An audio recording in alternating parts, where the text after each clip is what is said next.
remember. What else did we put on our shopping list? Oh, what a mouth-watering smell. Paimon would know the aroma of biryani anywhere. Let's go get some.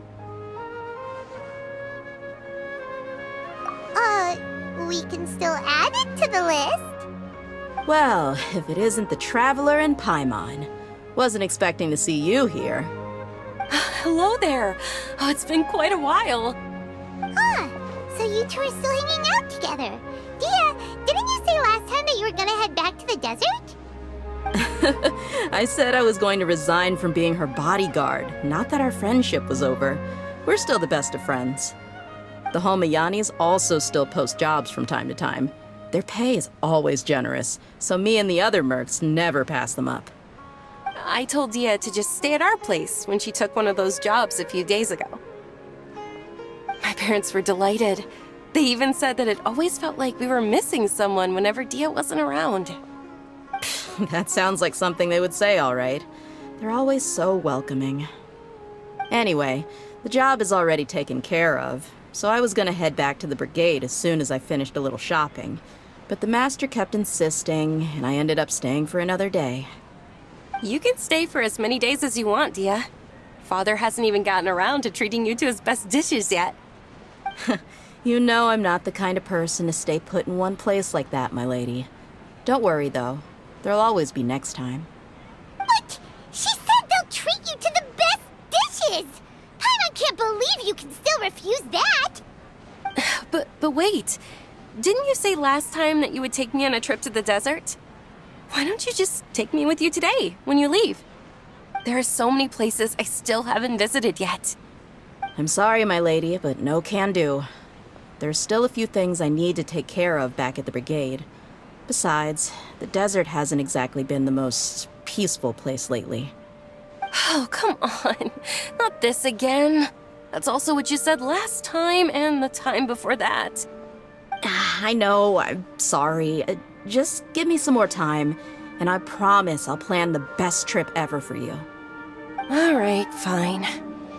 To be perfectly honest, it's not that I wanted to go, it's more like I feel like something is off about you lately. Ever since you first set foot on the estate a few days ago, you've been acting anxious and even paranoid. Have you been delaying our trip because you've run into some kind of trouble? Nah, are you kidding? You're worrying too much. Would you swear on that? Friends shouldn't lie to each other, you know. I wouldn't pry any further if you're willing to swear on what you just said. But if something really is bothering you, then just tell me. You know I'll help you however I can. Oh, looks like Dunyarzad was onto something. You're too perceptive, my lady. Seems I can't hide anything from you. I just thought that nothing good could come out of telling you about the messy happenings of mercenaries. Knowing too much only leads to more trouble. Mercenary life is a dog-eat-dog world where Mora reigns supreme. Everything operates on a completely different set of rules. That doesn't change anything about what I just said, though. We're still friends, and I can only support you if I understand what's bothering you. My lady, you're not gonna stop until you drag it out of me, are ya? All right, I'll share what I know. Let's go somewhere else first. This isn't exactly the best place for a discussion. Okay, let's talk here. Just try not to draw any extra attention. As you may already know, the Eremites have both a lot of mercenaries and a complex organizational structure. Many mercs are no different than me, just going around looking for jobs to earn some mora. My brigade is called the Blazing Beasts. We're not a large group, but every member is loyal and brave. However, not all Eremite brigades are like mine. Some are willing to cross all kinds of lines for the sake of mora. The most notorious is a faction known as Deshret's Relics. Deshret's Relics? Judging from the name, they must really look up to... Yep, you got it. I've heard that you've already crossed paths with Ain al-Akmar. They're one of the groups under the Relic's banner. Oh, in the group that tried to sell us the Divine Knowledge Capsule. Yeah, they weren't friendly at all. Deshret's Relics is composed of many smaller brigades like Ain al-Ahmar. The Relic's headquarters issues orders to all brigades under his control. On any other day, I would want nothing to do with them. Unfortunately, though, the brigade that's stirring up trouble now is none other than Dakan al-Ahmar. Dakan? I think it means beard or something. Believe me, it's a really stupid name. I found it insufferable for years. Anyway, the real issue is that Dakan al-Ahmar is led by my father, Kusela. Say what now? I think I'm starting to understand your anxiety now. But what did they do? I won't go into details, my lady, but they've been involved in a lot of violent incidents. We're talking hundreds. Hundreds? Yep. The scenes tend to be quite gruesome, too. They strip the victims of all their valuables before murdering them. Not only have they targeted merchant caravans and ordinary citizens, but other mercenary brigades as well. That's beyond terrible. They won't even spare their own kind. I don't know how Deshret's Relic sees it. All I do know is that Dakan al-Ahmar has become more and more aggressive over the last few years. If I don't do something about them, then even my brigade or the people of Aru village could become their next target. I just wish I knew what's driven him to do this. Yeah. How can your father do such terrible things? I don't know. People change. He's always been pretty pathetic. But at least in the past, there were still a few lines that he wouldn't cross. That's setting the bar pretty low. I mean, if he was even remotely decent, then why would I have to leave the brigade and cut all ties with him? He was loud and foolish, with no real sense of purpose. Instead of doing anything useful, he spent most of his time drinking and chasing after women. Of course, the other brigade members were just like him. Their ruckus would go on night after night. Sounds like a nightmare. What about your mother? Did she ever step in to stop them? Unfortunately, I never knew my mother. I'm sorry, Dia. I didn't know. It's all right, my lady. That's pretty common in mercenary circles. Didn't I mention that my father was chasing after women? I was the result of one of those encounters with some random person. He told me that he wasn't sure who my mother was. And in any case, she never came to see me. He'd say, "You'll be fine as long as you remember to stick with Dad." But even then, he left most of the parenting to the brigade. The one thing I do remember is that he used to tell me stories. But the problem was that he had terrible taste. He only knew a few stories, and even those tended to be pretty stale. They were tales of desert warriors defeating dragons in the forest, or stories of mercenaries rescuing princesses from rebel armies. Sounds like your typical fairy tales. More or less, yeah. They were interesting maybe the first or second time around, but after about 20 repeats, they started to get a little dull. He seemed to think those stories were the best things ever, though. He was so into them that he'd call the whole brigade over and make them perform the whole thing as a play. Even the toys he gave me would all be story props. I'd get helmets, shields, and toy swords. It was only much later when I realized that the shows were more for him than they ever were for me. What an interesting guy.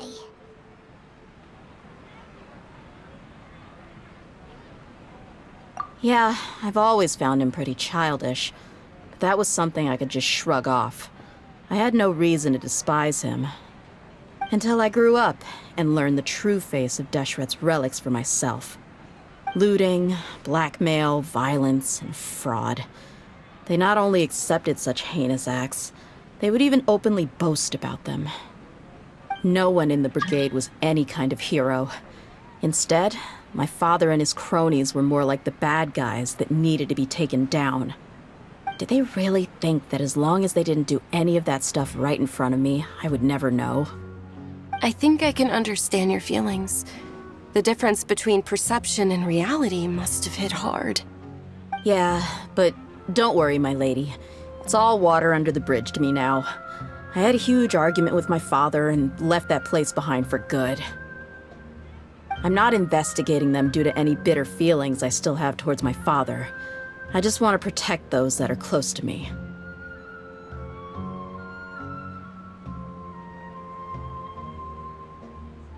Yeah, I told the boys to gather as much information as they could. Most of the reports concern violent incidents, but there's also some talk of smuggling. I see. But isn't this investigation incredibly dangerous? It is, but every mercenary lives life on the edge. It's a lifestyle that I enjoy.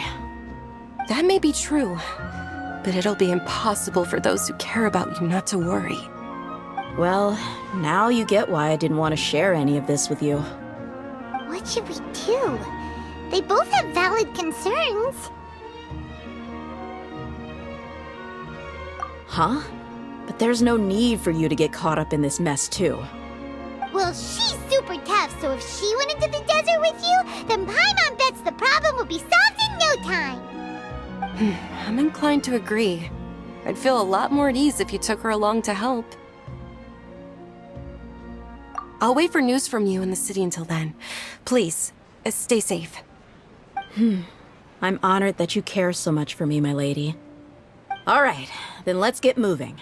Our first stop will be Caravan Rebot, where we can catch up a bit with my fellow mercs.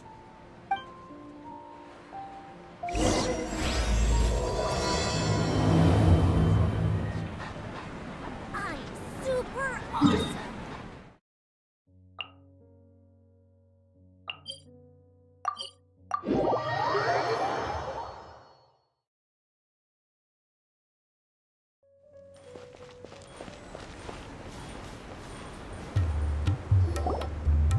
Hey, Dia, you're back.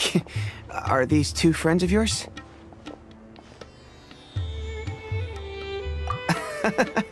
Likewise. There's no need to be so formal with us. We're a pretty casual crew.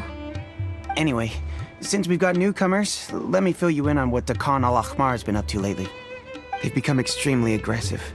Apparently, even their own now have become acceptable targets. They even attack other relics brigades, just the same as any other mercenary brigade. Even the most ferocious beasts still protect their own. And it sounds like they've thrown that straight to the wind. That's right.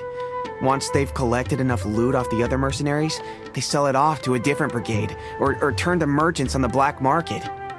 A portion of their profit is immediately exchanged for more food and weaponry to be used in their next violent operation.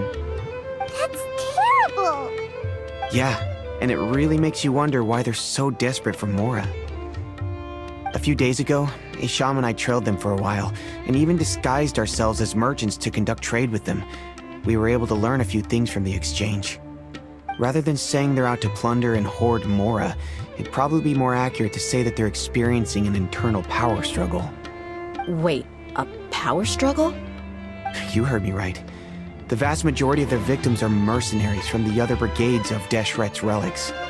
If their only goal is Mora, they could have gone after anybody. The targeted nature of their attacks points to a power struggle between the different brigades within the relics. That's the only plausible explanation we have. Unfortunately, we weren't able to find out anything more specific. It seems they're also trying to keep things under wraps. Oh, one last thing we discovered was that over the past few years, as Dakan al-Ahmar became more and more active, Deshret's relics as a whole became a lot weaker.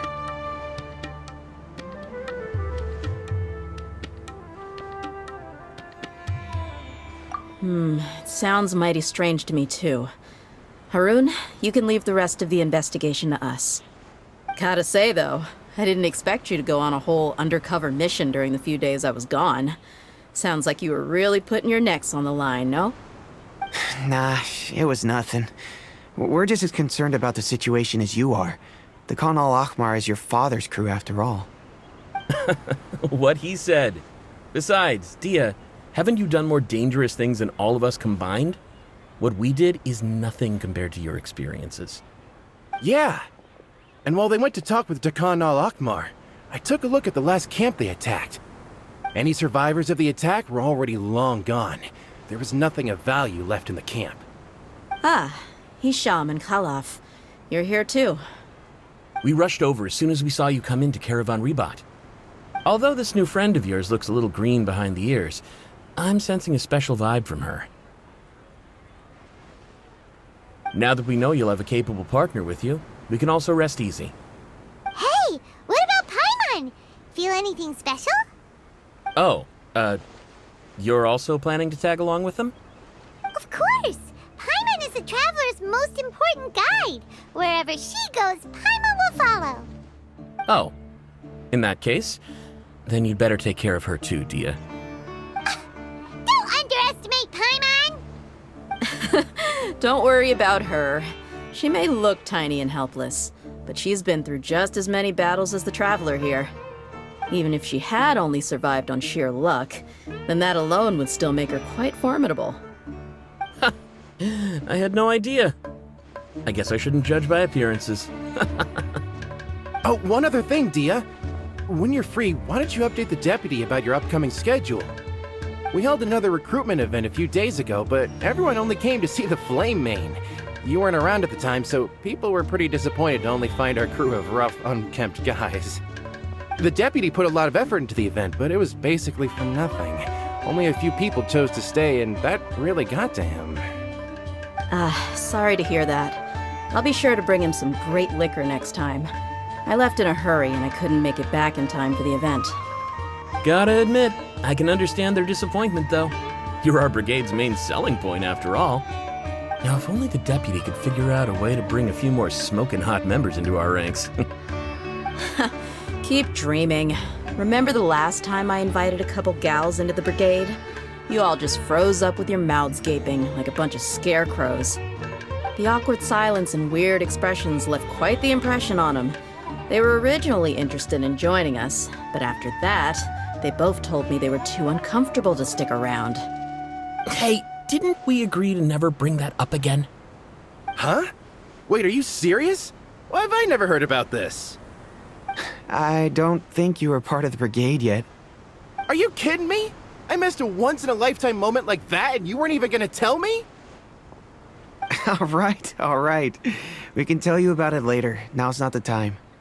Hey, don't you try to change the subject. You and Hisham get your butts over here and tell me everything right now. Are they always like this? More or less. There aren't many rules or graces when it comes to mercenaries. We're used to just speaking our minds. If someone starts getting under your skin, you just yell right back at them. And if that doesn't put an end to it, then you just challenge them to a fight. But we also don't tend to take many things too seriously. Being direct and getting it all out of your system as soon as things come up is better than keeping everything bottled up, never talking about it. That's also why I never spare their feelings when I talk to them. If I want to laugh, I'll laugh. If I'm angry, then I'll unload on them. It's hard to stop once you get used to it. Though, I can never do that when I'm with the Homayanis. Hey, knuckleheads! Can you at least tell me the rest of the intel before you go back to your bickering? Yeah, you hear her, Holloff? Told you we gotta focus on the investigation first. I drew up a map. Right here's the spot. There you'll find the merchant caravan responsible for getting rid of Dakan al-Ahmar's looted goods. All you gotta do is wait and ambush them in the evening. They'll have no idea what hit them. Perfect. Thanks for that. Be sure to pass my regards to everyone else in the brigade as well. Will do. You stay safe, Dia.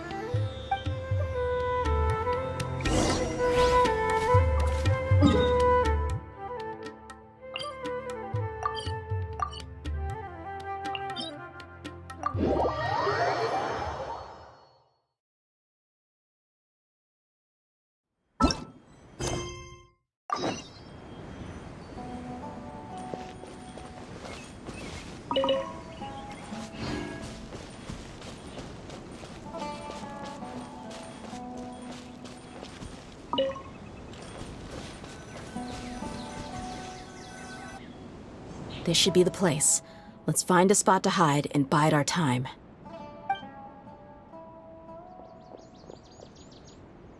It's gonna come down to a fight one way or another, so let's all be careful. No need to worry. She knows her way around a fight. I'm not worried about that. What I meant is that we probably shouldn't go too hard on the enemy. After all, we still need to get information out of them.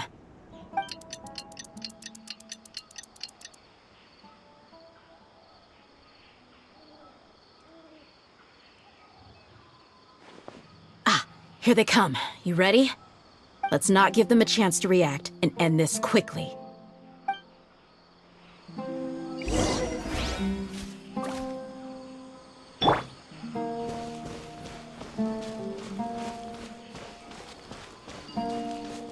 That's close enough. Stabilize! No touching. The fuse is lit.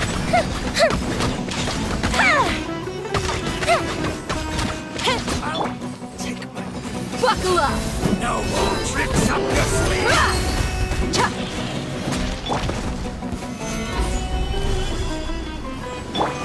Try the jungle! Hear my prayer! Where do you think you're... Stuck alive! I'll be back! Gather! You want this one? Born of ice and frost. I'll be back!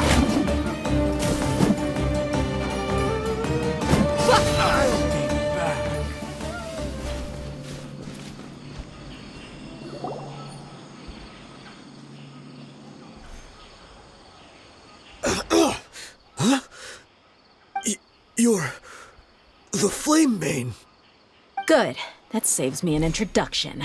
All right, time for a little talk. Are you buddies with Takana Lakmar now? Tell me, what are they after?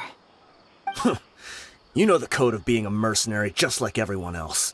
The first rule is to never divulge key information about our employer. What makes you think I'd talk? That might have worked on an amateur, but I know you're just looking to protect your reputation. Think about it, though. What's your reputation worth if you won't have the other tools you need to succeed in this line of work? Tools like, I don't know, your limbs or eyes? You've got 5 seconds. You might want to think twice about how much your employer's information is worth to you. Whoa!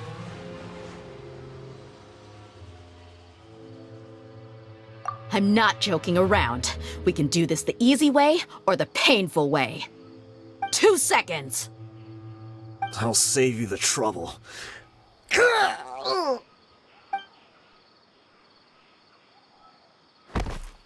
Huh? Are you crazy? He tried to bite off his own tongue. Quick, search the area for any first aid supplies. I definitely didn't expect him to go that far. Thankfully, the wound wasn't too deep, and he just passed out from the pain. But why would he be so extreme?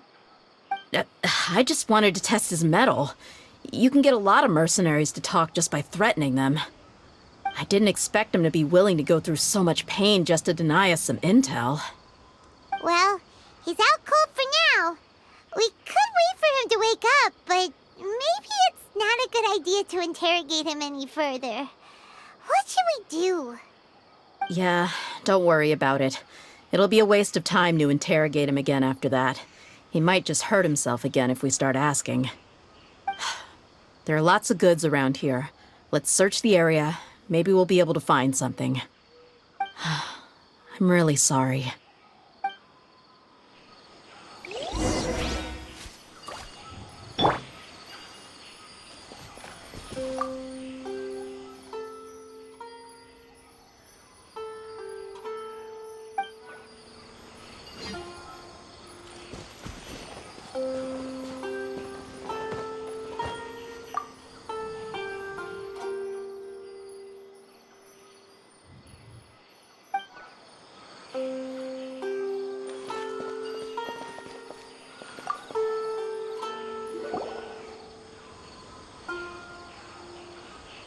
We found a piece of paper with a bunch of names on it. Maybe it's a record of something. Let me take a look. If this really is a merchant caravan, they should have a record of their transactions. Yep. I see an entry for Dakana Lakmar right here. Kusela, Idrisi, Bashar, and Takriti.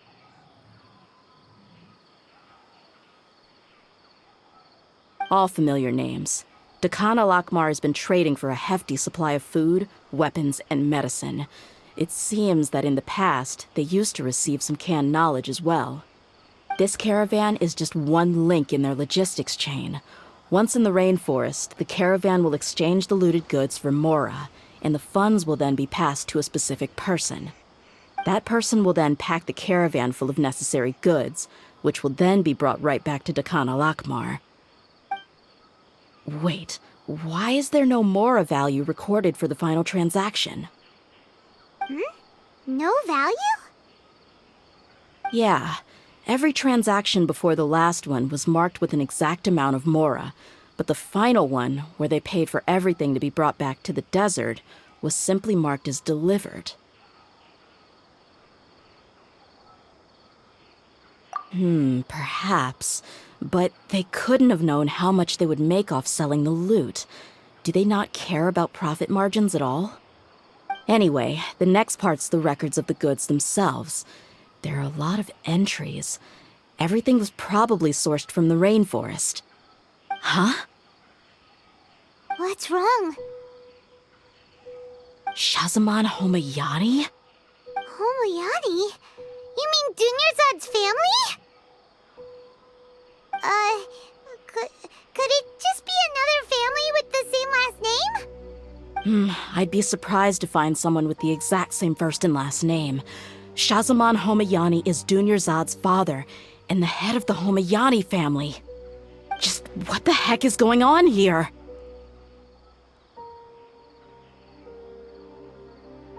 I'm sorry, you're right. I'll consider what we found and not jump to conclusions just yet.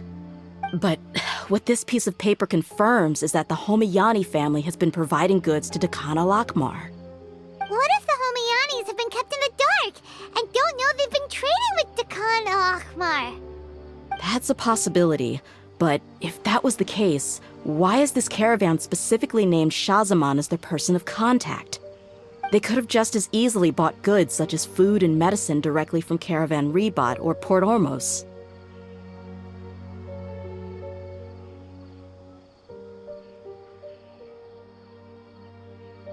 Yeah, funding violence and looting. The brigade gets the goods, and he is paid the proceeds from the sale of the loot. But why would he do something like this? It's not like the Homayanis are in need of money. I honestly have no idea. I've been to their estate many times, and I've never noticed anything suspicious. The only potentially large expenditure I could think of would be the treatment costs for Dunyarzad's Elazar. Maybe they borrowed a lot of Mora in the past? But that's still just a speculation. I don't think the Master would stoop so low to make Mora.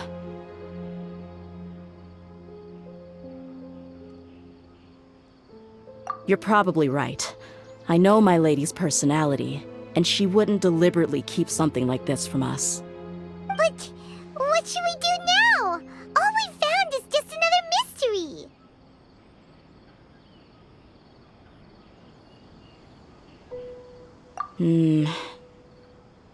If you ask me, we already have no choice but to confront her about this. I'm not worried. It's too early to make a verdict yet. I still have faith in the Homayanis. Let's go find my lady again. We'll tell her everything and see if she's willing to lend us her support. If we're lucky, we can not only figure out the mystery of this paper, but also follow the trail of breadcrumbs to the people responsible at Dakana Lakmar. Dia, are you sure this is the best decision? What if instead of getting the help we need, we just end up revealing everything we've discovered to the enemy? I've considered that possibility, but even still, I want to tell her what we found. I think I owe her that much.